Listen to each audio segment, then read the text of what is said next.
Hey there YouTube, this is Gunda73 making another episode of Knife Talk, and today I'm going to be doing the sort of opposite counter video to Knife Talk on collectors. This will be Knife Talk on users. Basically the opposite, you know? And I mean, the thing with users as opposed to like a straight up collector is there's so many knives out there that can be used, you know, as opposed to being collected. Some things that aren't really all that special, like a knife that's made in super high production, might not be a good knife to collect, but they still work very well, you know? Like the Kershaw Skyline, just as an example, the standard version isn't all that collectible. I don't know how many thousands upon thousands of those they've made, but it's still a very solid knife.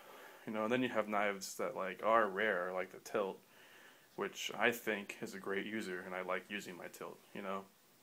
And it sort of gets back to the point where when you design a knife, especially like the Tilt, and you drop in all the expensive materials and features that make the knife exceptional, and you don't use it, I mean, that doesn't make sense to me, you know?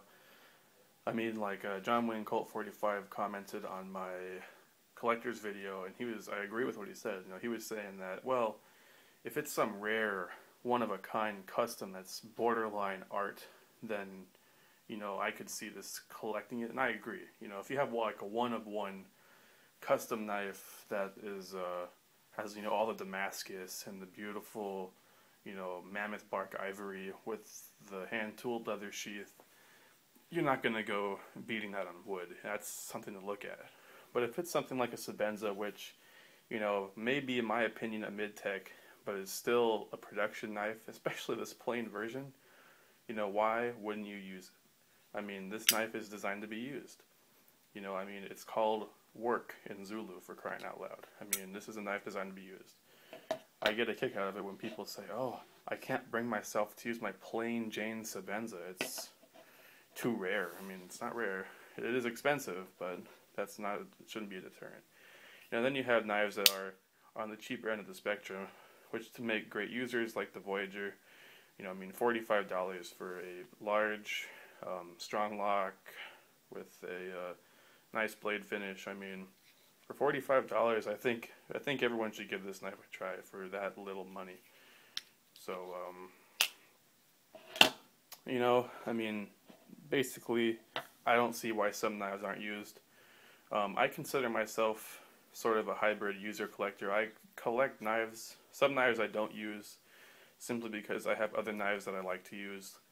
Like, what's an example?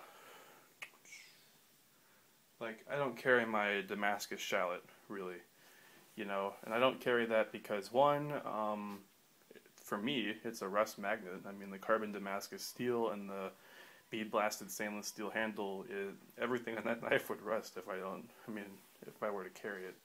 So it sort of lives in a plastic bag with oil, so it'll look nice. And then I have knives like my Tilt and like my Sebenza, which I do carry and use and enjoy using them, you know. So really, I mean, collecting and using, it's all preference. It's what makes you happy. You know, if it makes you happy to use your uber expensive, rare, one-of-one custom knife, then more power to you. If you want to put it in your safe and be assured that it'll hold its value and whatnot, that's fine. You know, if you want to buy a knife and use it, you know, for what it's intended, that's great too. So really, it's preference, you know. So, thanks for watching, guys. I appreciate the views and the support and all that jazz, and I'll see you in the next video. Bye.